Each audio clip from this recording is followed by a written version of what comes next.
your boy Bad C, aka Nicholas Cage, aka Larry J. Blige. You already know what it is, man. This is episode 1 of the brand new show, Your Favorite Song. Basically, what we do, we get some of our favorite artists and we sit down with them. And it's not like a regular interview, man. I mean, you've always heard where they started, where they came up, who their influences are. Nah, we're not doing that. We gonna hit from the perspective of the fan and ask our favorite artists, what's your favorite song you ever made? I'm gonna also tell them what my favorite song is from them and why. And and we're gonna break it down like that. So for the first episode, my first guest is by far in my top 20 of MCs of all time. He was also my late partner, PH, one of his favorite MCs. You know what I mean? We used to talk about Dude a lot. You know what I mean? It's an honor. Let's get right to it. Royce 5'9", Nickel. My nigga, what's good, honor, brother? Man. It's an honor. Thank you, man. Thank you for those words too, man. Yeah, I man, it's real. Appreciate it, my it's brother. Real. Yeah, man. I've been watching you do your thing. One of the main things that stand out about you is it's more than an MC. Like it's pretty much a model to move like a man. You understand what I'm saying? Like if there was any young MCs coming up that were interested in boom bap and what's going on in the boom bap culture, I would point them right to Royce. And reason being is it's the ideals, the morals, just the things that you stand on. So I gotta salute you. We need more of that. Of course, there's many artists that are on it like that, but thumbs up, brother. Thumbs up. Thank you. Likewise. You know what I mean? Likewise. Word up. Appreciate it. So, what you been up to, man? Before we get into that, what you been up to? What's going on? Man, I'm remodeling some stuff up in my studio. Heaven. Yeah. I'm trying to get all the rooms just like, I guess you can call it camera ready. You know what I mean? Like, I want to be able to shoot.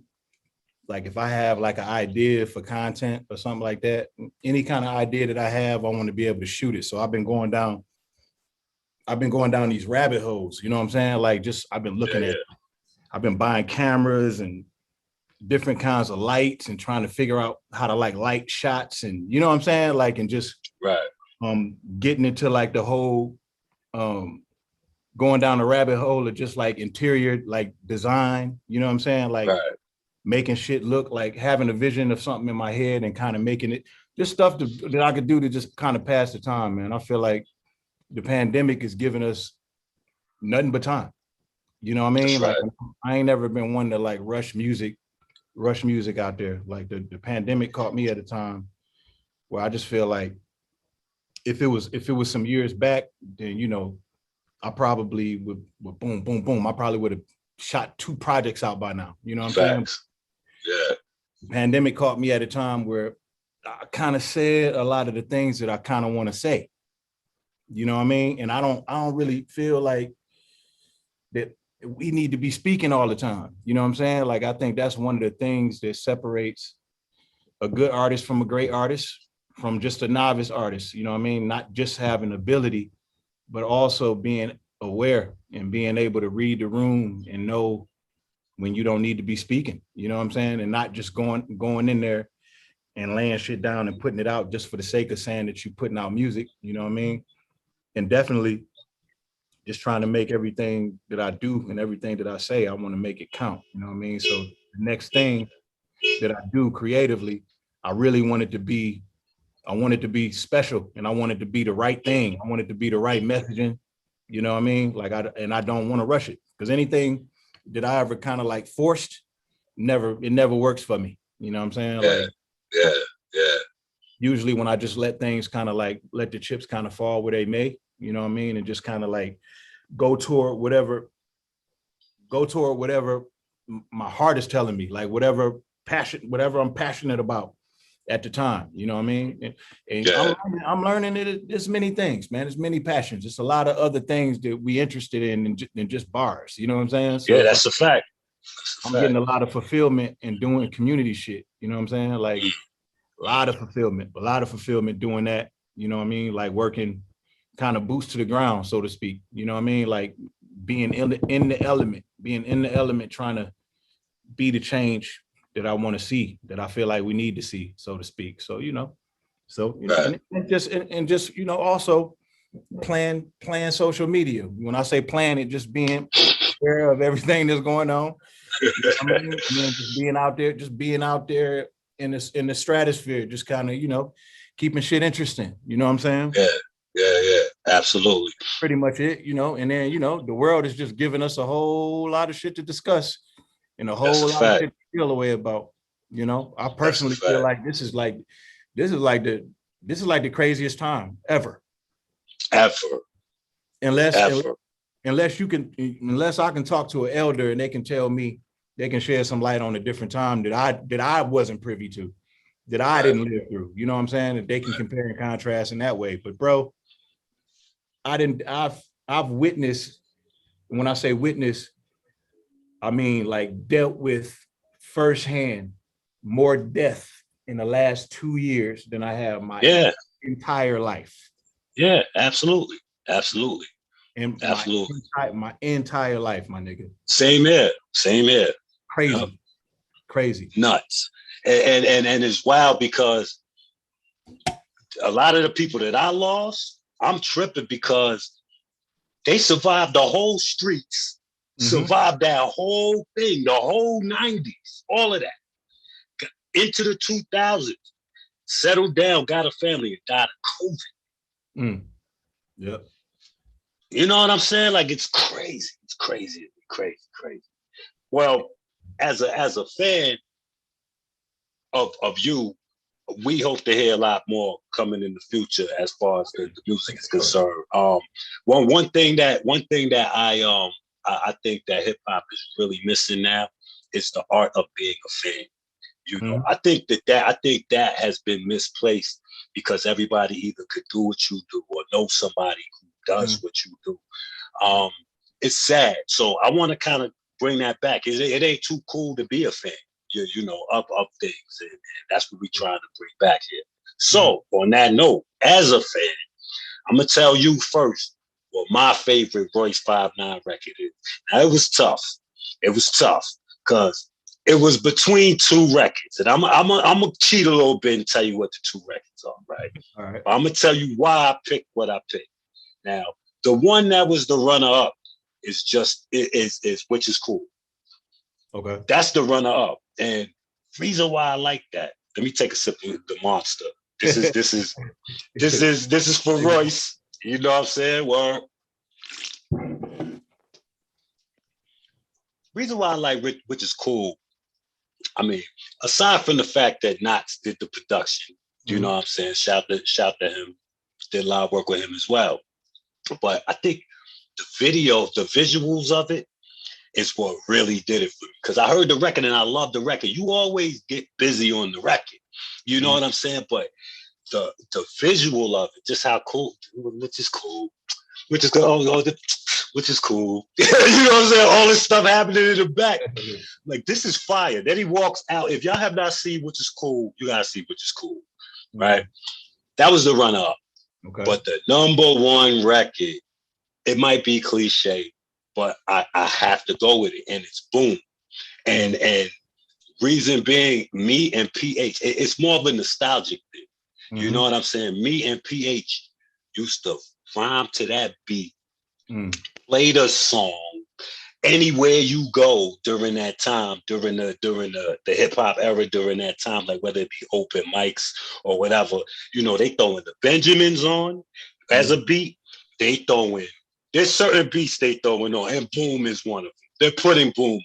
You know what I'm saying? If you can't get busy to Boom, you might as well. You know what I mean? The bar is so high on that. So I think for nostalgic purposes, Boom is the marquee to me, the marquee Royce record. It's almost like, do you do shows and not do that record? Hell no. You can't, right?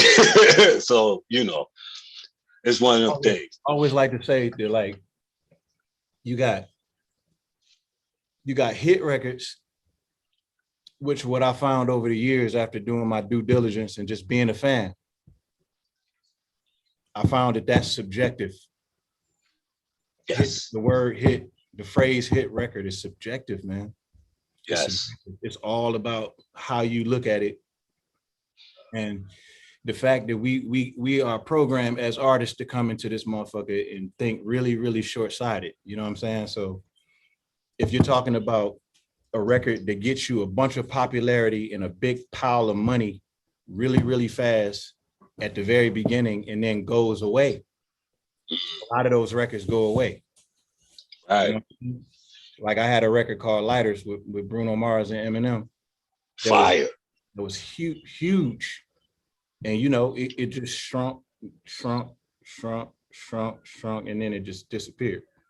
You know what I mean? So to me, I mean, after so many years in,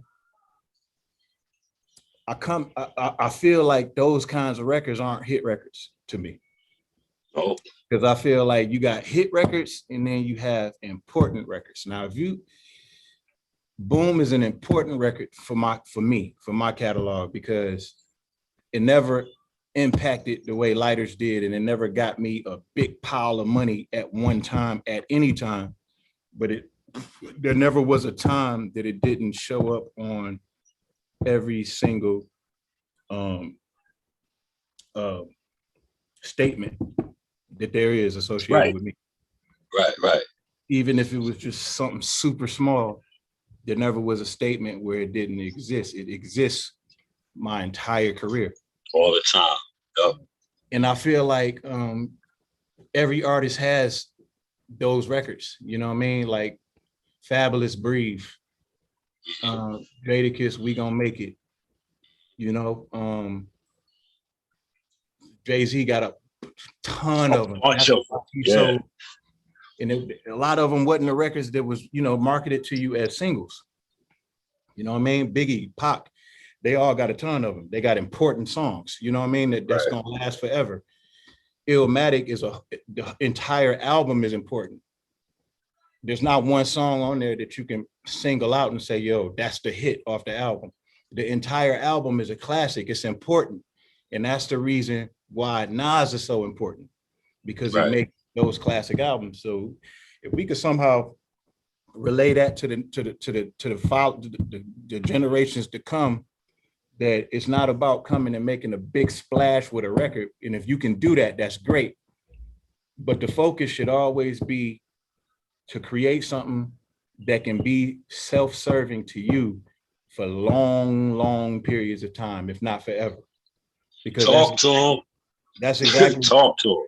The Thriller is, you know. Thriller, yeah. Album, you know, matter you put it wherever.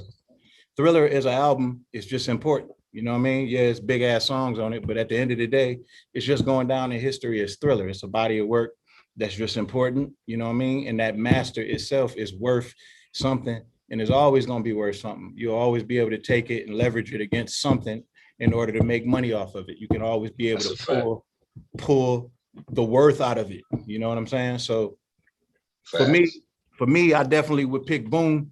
You know how it is when we make songs, man. We love all of them for different reasons. You know, they all are like our children, you know, but Boom is like my golden child. You know what I mean? It's nothing super special that I did, or something in particular that I was thinking when I went in to do it.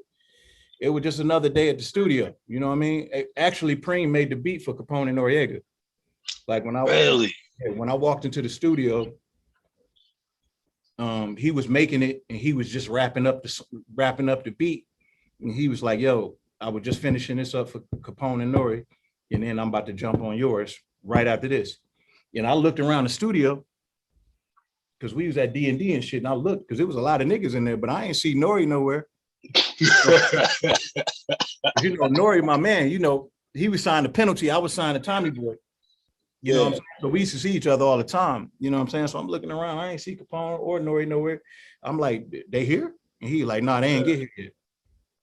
So I talked him out of that one. I just talked him out of it. I talked him into giving me that one.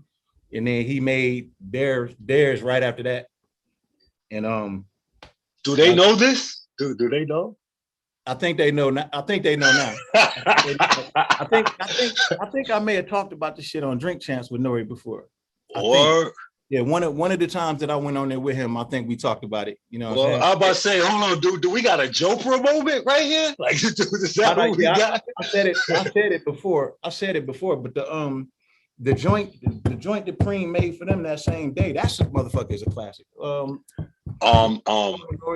Nori joint. What the fuck is that shit called again? Damn, yo. I keep thinking none of y'all better, but that's the locks. That's Jada. I had to look it up. I know what you talk about though. I don't. Mm-hmm. So Boom is your favorite joint, right? Mm-hmm. Well, kids, that's safe to say. All right. So do you remember? All right, you we know Preem did the beat. You remember how you felt when you first heard it? You wanted to jump right on it. When it was done, completed, did you know what it was? Did you feel what it was going to be? Because you know, like a lot of times, there's some artists that be like, yeah, I knew that shit was going to go. I knew that was it. I knew that was it. I knew they was going to love that. You know what I mean? Did you know that? No. I mean, I don't think you're supposed to know. I feel like you're supposed to put your best foot forward. And if it's quote unquote a classic, it's not supposed to be, you're not supposed to be able to explain it. It's just understood. You know what I'm saying? Like that's how I look at it. And I look at any classic like that. I don't think there's you can put it into words. You can't explain to me. You can tell me what you like about the Chronic. You know what I'm saying? But when Dre was finished with the Chronic 1, the Chronic 2, and that Aftermath album, he had to feel like I'm done and this is ready to come out. But on 2 of those projects resonated in the universe the way that they did. You know what I'm saying? And it was probably because of a lot of things, you know what I'm saying? But it's just when you in the moment, and I worked on the Chronic 2001. I worked on that one. You know what I mean? I was around when they was doing that shit. You know, I was there when M wrote Forgot About Drake. Yeah. When he wrote The Watcher, I was there I was there for all of that shit. You know what I'm saying? And it wasn't like niggas was in there like, we got to make a classic. We got to make a song for the clubs, or we got to make this type of song, that type of song. Niggas was just in there having fun. You know what I'm saying? Yeah. Dre was in there just on one. You know what I'm saying? Like he was in there doing everything. You know how niggas be saying Dre don't program drums and Dre don't. Man, Dre was in there doing everything. Everything. You hear me? I believe it. I believe it. He was playing shit. He was doing. That dude is amazing, bro. Yeah. You know what I'm saying? And it was worry free. You know what I mean? It wasn't like, you know, like do that take over, do this over. It was just, yo, either that's the right verse or it's not. Either that's the right beat or it's not. You got an idea? Try it. See how it come out. The worst that can happen is it don't work and we don't use it. You know what I mean? Well, shit. I think the last question I got for you, Boom related, is freestyles, right? I know I've heard MCs take my beats before and do freestyles on them now. Boom is huge. So pause. Boom is incredible. So I know you've heard niggas rhyme on it. I know you heard niggas get busy on it. And I know you've heard niggas fumble the ball, right? What you think you've heard more? More niggas get busy on it or more niggas fumble the ball? Because for some reason, MCs that ain't really that dope be feeling wild courageous when they hear fire beats. Like they get on them and just, you know what I'm saying? I don't know, bro. That's a good question. I don't really trip like that. You know what I'm saying? Like, yeah. But you don't hear it and be like, oh, what the fuck are they doing, bro? Like, nah, man, come on, right? Man, everybody got their approach. You know, some of these, I've heard some of the newer artists, like, yo, such and such rhymed on my beat. Like, nigga, I ain't telling him they can do that. You know what I'm saying? I don't want nobody touching my beat. That's like a new thing. Back in the day, we just looked at it like it's part of it. You know, I did Boom like 20 years ago. You know what I'm saying? Like, right. We just looked at it like it was a part of it. If anything, I looked at it more so like something for Preem to be a little bit more sensitive about than me, because it's his beat, and he put out the mental and shit like that. But how an MC approach it, like I'm sure, I've heard some shit that's better than other shit, but I wasn't really tripping like that. You know what I'm saying? That was real diplomatic, Royce. That was real diplomatic. So I ain't even diplomatic, man. I just got a place in my heart, man. I got a place in my heart. This MCs coming up. You know what I'm saying? I got a place in my heart for every point of the grind. I got a place in my heart for it. Everywhere that you are in your artistry, because we ain't always been good, man. Like we ain't fucking walking to the open mics so good. I know I didn't. I can't speak for you, but I ain't walking to the open mics. The man, you know what I'm saying? The first time I rapped at the hip hop shop, I got gonged. You know what I'm saying? So I listen back to shit, old cassette tapes that I did when I was like 19 years old. Yeah. Cringe that shit. Cringe at it. You know what I mean? So I can't really judge, because you never know, you never know what a motherfucker gonna become, you know what I mean? Or how they develop, you know what I'm saying? Now, listen, I respect it. When you put everything's perspectives, when you put it in that perspective, 100%. Well, shit, Royce, I know you busy. You got a lot going on. I want to thank you for taking this time out, chopping it up with your boy. You know what I'm saying? Definitely much love and support. Anything you got going on, we supporting over here. And we look forward to seeing everything you got going, man. Word up. I appreciate you. Love and respect to you always, my dear brother. Shout to heaven. You already know, man. Word up, brother. Peace. Peace.